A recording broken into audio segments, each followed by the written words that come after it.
moms. Welcome to the Connected Mom podcast, where we really have real conversations to help you hopefully connect more deeply with God, more empathetically with your fellow moms, and more intentionally with your child.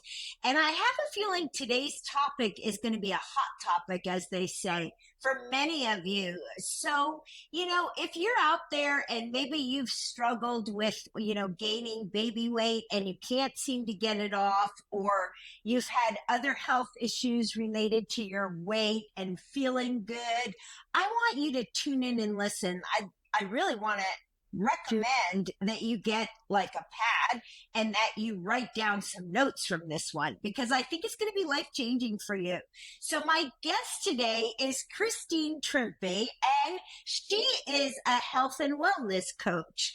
And she is the author of the new book called Sugar Freed. And I know so many moms are concerned about the amount of sugar that their kids are eating, and that the amount of sugar that maybe they're consuming. And yet I think it's a little bit addictive.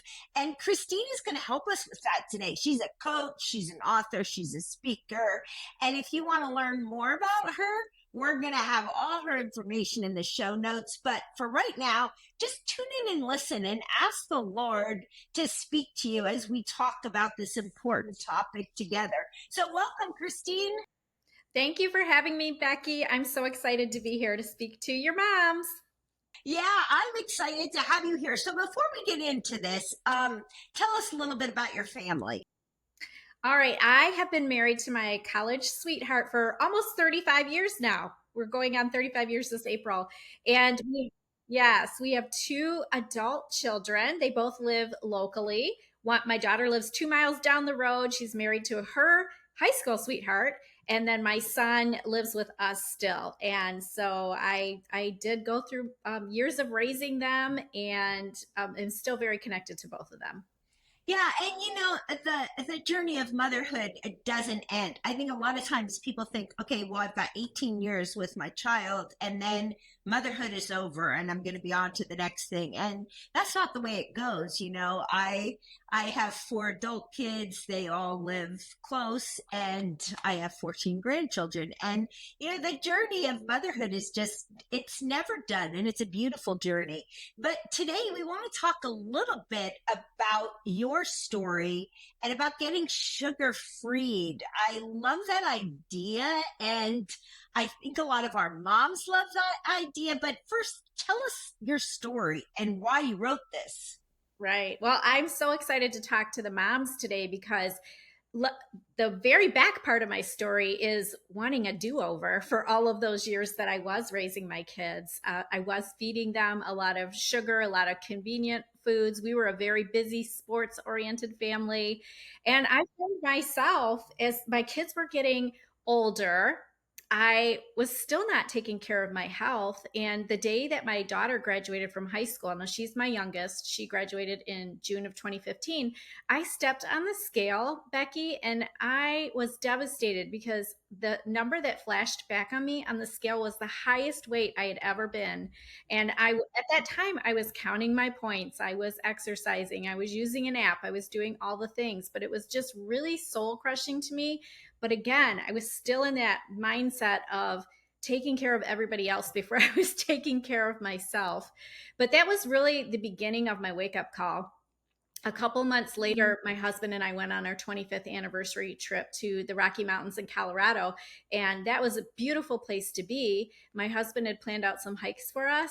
And unfortunately, when we got to Nymph Lake, I looked at the trail marker and it said half mile. And I thought, well, I could do that. I could do a half a mile.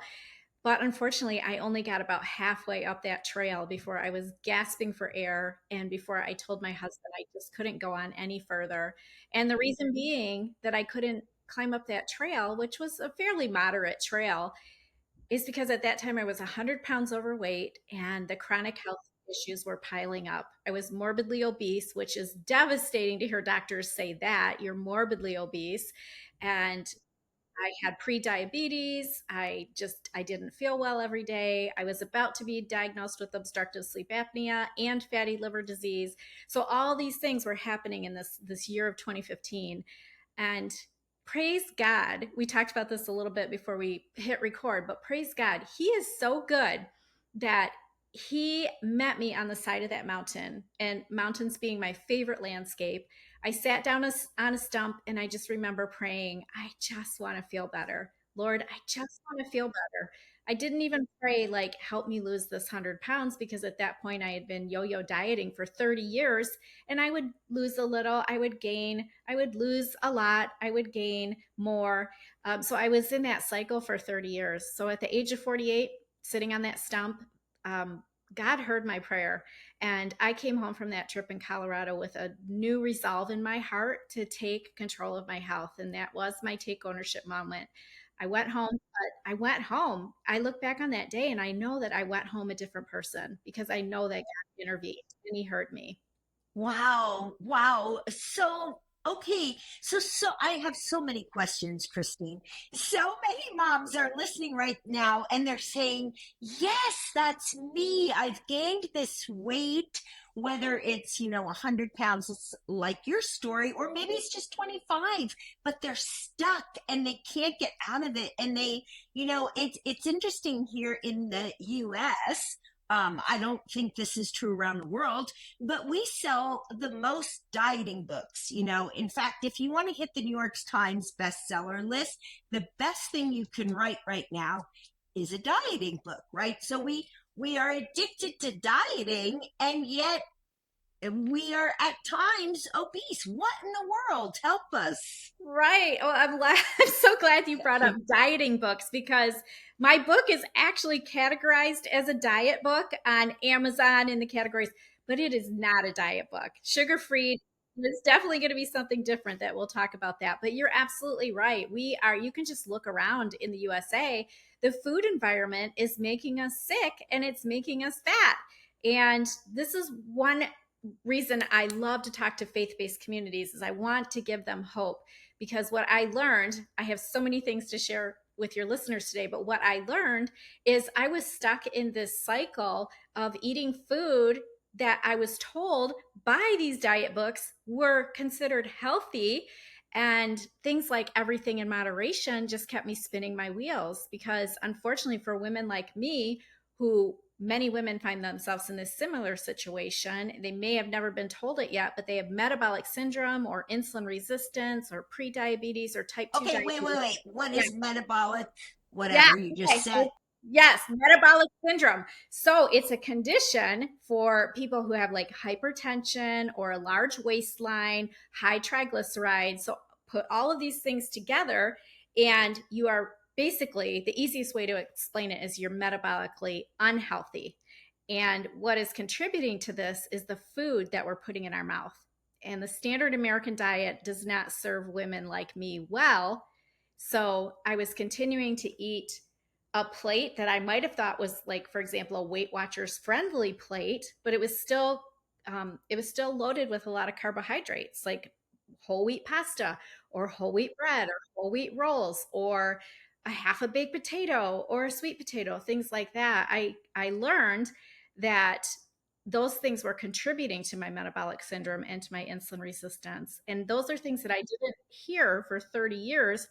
So, fast forward, coming home from this trip to Colorado, because of my diagnoses of the prediabetes and the fatty liver disease, I went down a lot of rabbit holes, Becky, a lot of rabbit holes. And I learned that something new and different was that weight loss is all about your hormones, your hormonal health.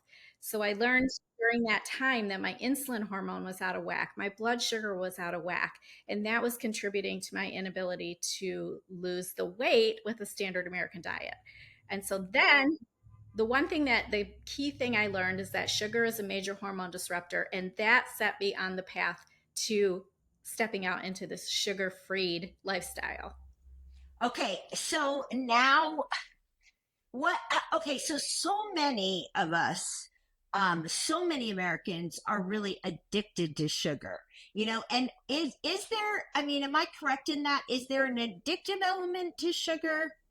Absolutely. And I am being trained right now as a sugar addiction specialist. And I'm licensed. Yeah, I'm licensed to do a sugar assessment on my coaching clients, which is super powerful because it gives us a lot of insight into our behaviors with sugar. Sugar is hyper palatable, meaning the factories that are manufacturing these food products are making them so that we keep wanting more. Our and then our brain lights up. Our reward centers in our brain are saying, "Hey, I really like that you just ate a half a bag of Ruffles. How about some more?" And so it is very addictive. These foods that are full of carbohydrates, excess refined carbohydrates, and the seed oils, things like that, they just taste so good, and the crunch and the sweetness, all of that. So yes, definitely, I am 100% convinced that sugar's very addictive. I I testify all the time that I am a recovering food addict. I'm a recovering sugar addict, and I talk about gluttony a lot too because of the type of food that I was eating. There's no shut off valve. There was no shut off switch. You could continue to eat. And so I can look back on my food behaviors and also see that I was very greedy about the food that I was eating too. Mhm. Now, you said something interesting in the beginning because you said, while you were raising your kids, you were a very busy family. You were running here, you were running there. And so you didn't take care of yourself. And I think, aside from the sugar addiction, I think so many moms can relate to that. But how does that not taking care of yourself, how does that end up in a food addiction? Well, I was not taking care of myself by not making great choices for the food I was putting in my mouth. And one thing that I've learned in this journey of weight loss is that we could exercise till we're blue in the face, but the first choice has to be about the food that we're putting in our mouth. So being a busy mom, it was all about the convenience. It was about grabbing the quick junk food, the fast food when we're on our way to a meet or on our way to a skating competition, just get what we can, get the food in the bodies, things like that. So yeah, it's it was just a recipe for disaster as far as my health was concerned, needing something convenient, not really understanding, and I tried to follow diets all those years too, Becky. I can't tell you how many times I signed up for Weight Watchers. And I thought I was eating mostly the right things. I knew that the times that we would grab fast food, that wasn't a great choice. But again, it was about the convenience and it was about just getting things as quickly as possible. And also, I didn't have a desire at that time to really learn about and to focus on whole and nourishing foods. um, I really didn't, to be honest, I really didn't like to cook a lot then. And that was because all of it, I believe part of it too was that emotionally, I was not ready to regulate these emotions and these food coping behaviors that I was using.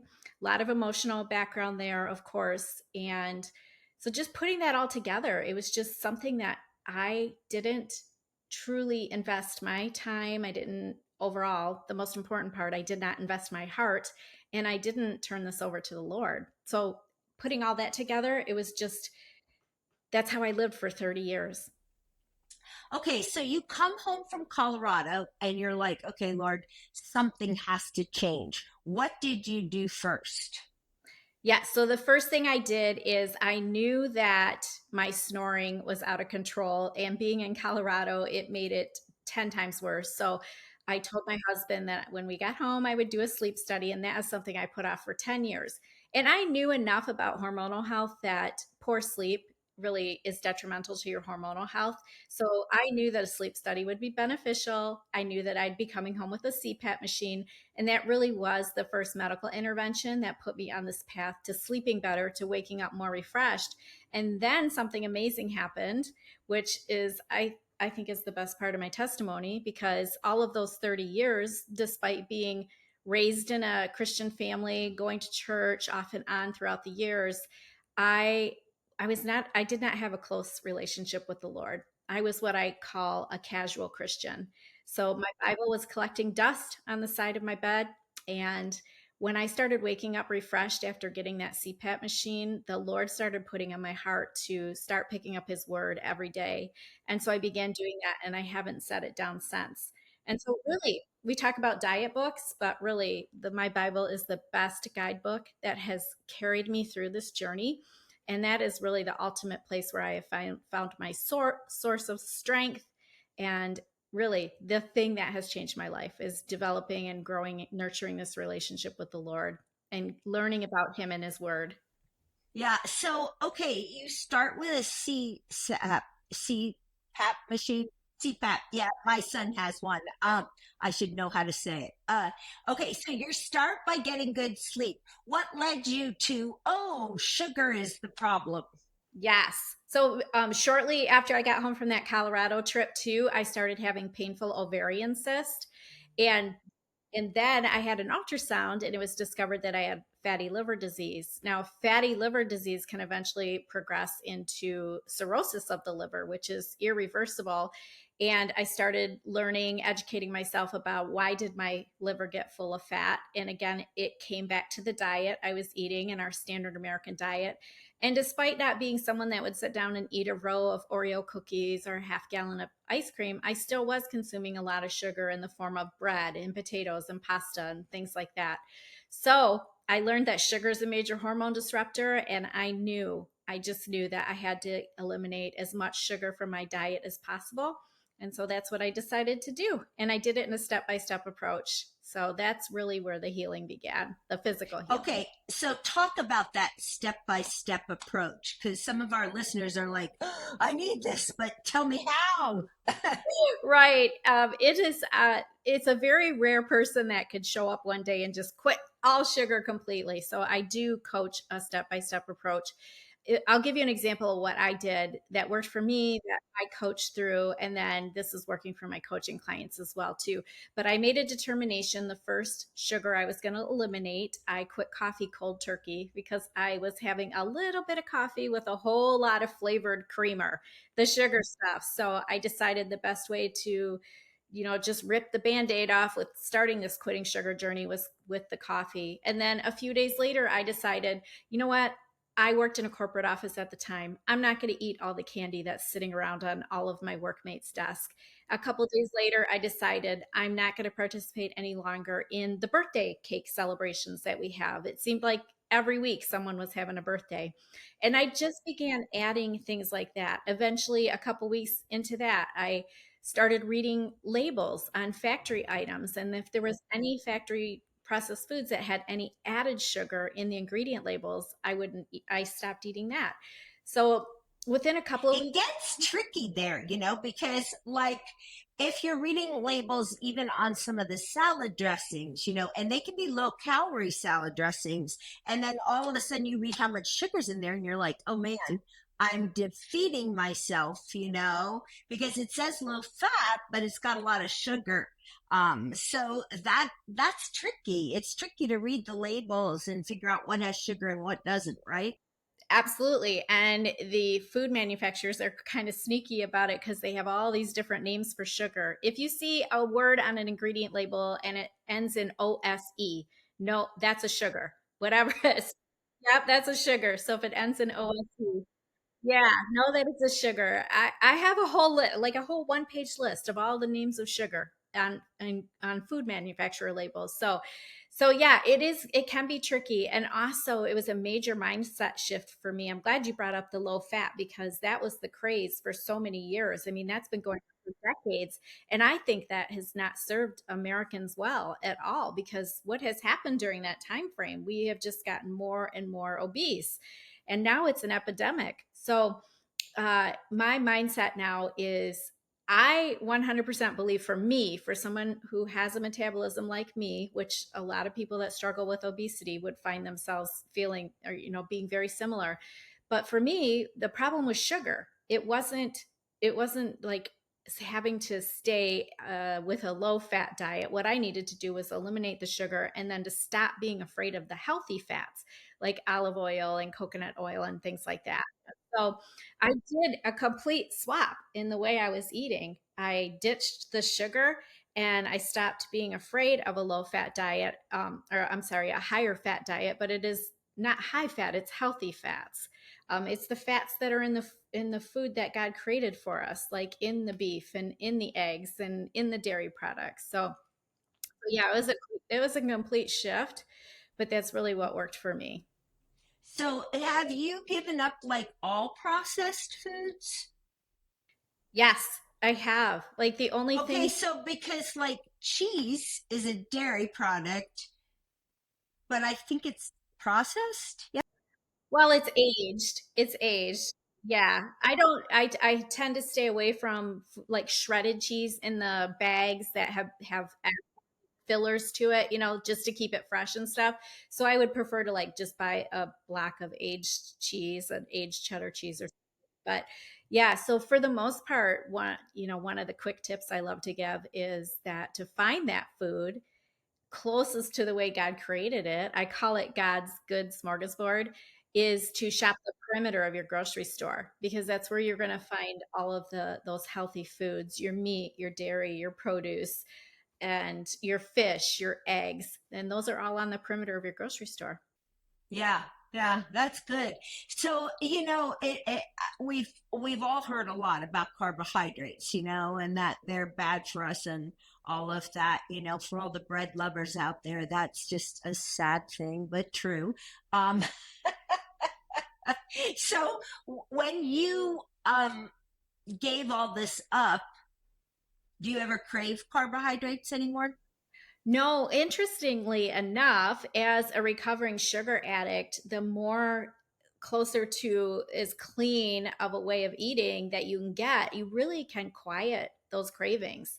And I really think that cravings is the root of so much of our problems when it comes to our health. We're craving the sugar because our brains are telling us, "Hey, I want that reward."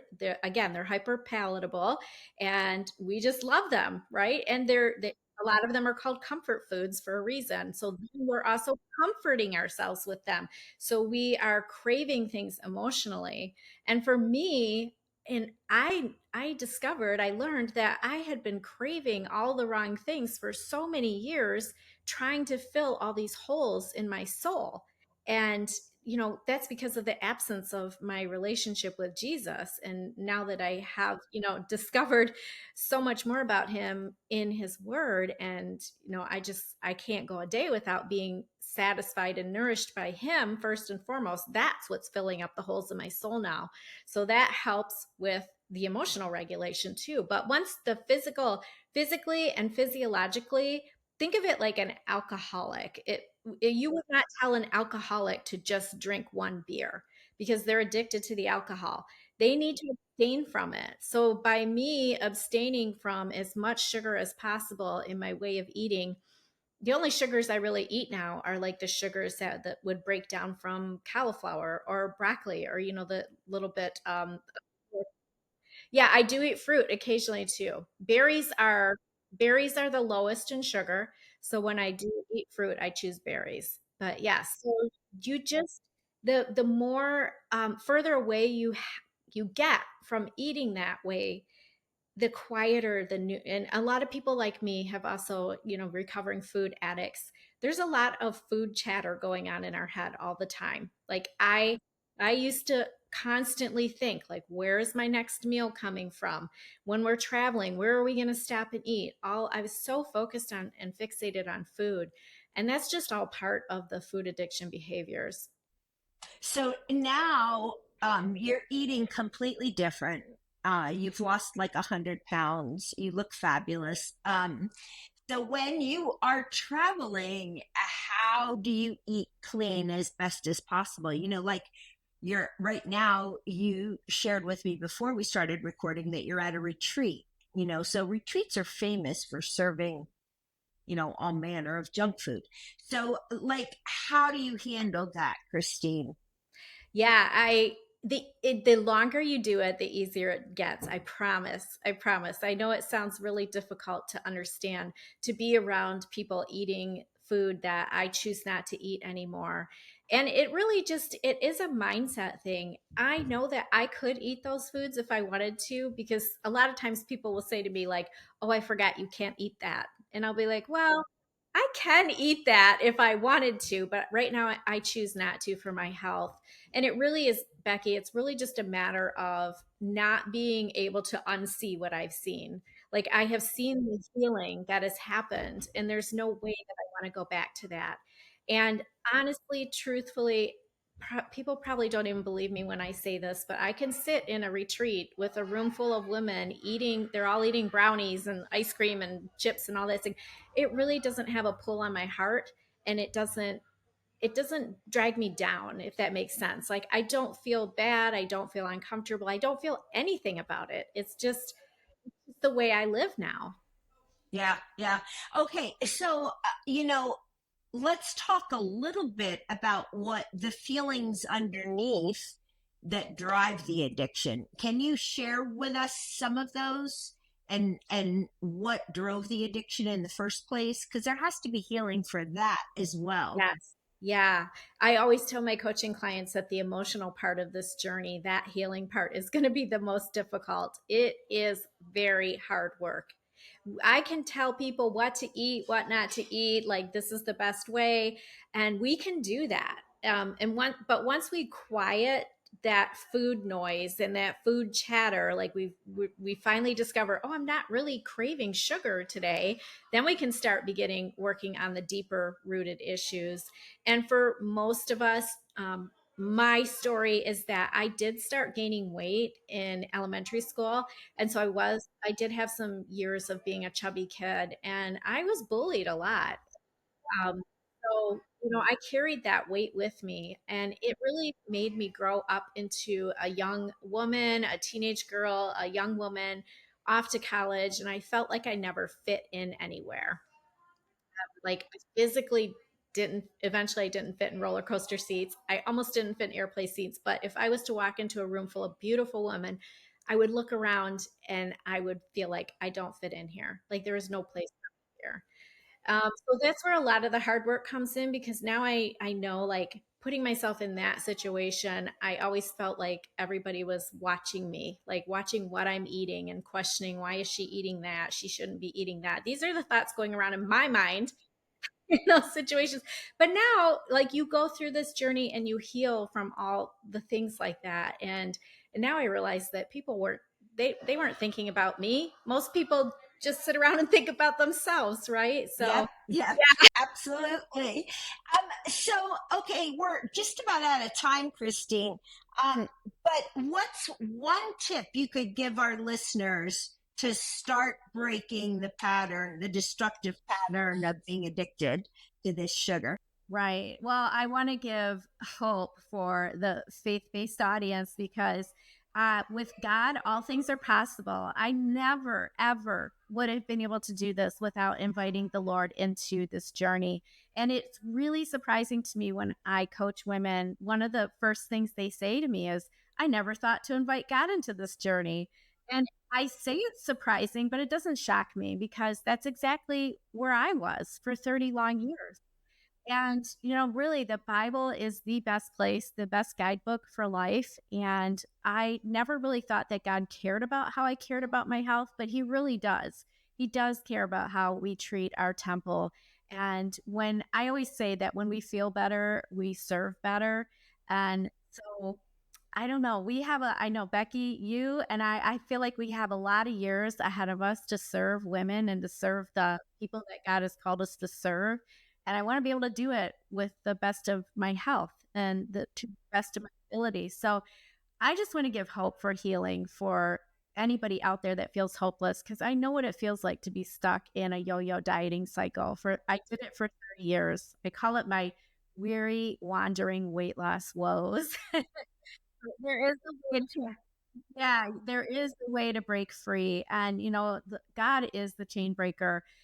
Every morning I wake up and I surrender my food choices to the Lord. And it really is a daily surrender. And I'm not perfect every day. And it's just like a sanctification journey. We are going to grow, we are going to get stronger, we're going to get healthier. And it's just my absolute delight to be able to encourage women to, be willing to step out on this journey. If we don't show up to do the hard things, nothing's going to change. And it really is all about the heart. It really, like, the weight loss was amazing, but when we change our heart and trust the Lord in a difficult situation like this, that's where I just can't stop praising him for all the ways that he's healed my life and is helping me help other women do the same. Okay, so where can our listeners get your book, Christine? Okay, my book, Sugar Freed, Stop Losing the Weight Loss Battle, Start Gaining the Victory, is available on Amazon. And I have a free chapter excerpt on my website. If you go to my website, christinetrimpe.com, you can grab a free sample while you wait for your book to get delivered from Amazon. Great, great. Okay, well, friends, thank you so much for joining us today for this episode of The Connected Mom. And I do hope that if you are discouraged in your whole weight journey, that's such a thing, that you will contact Christine. I know she also offers coaching, and that might be extremely beneficial for you. But go ahead and order her book on Amazon, and maybe gather a few friends who are in the same journey that can be a community and form connections around you. Thanks for joining us today. We hope you'll join us again next week for another episode of The Connected Mom.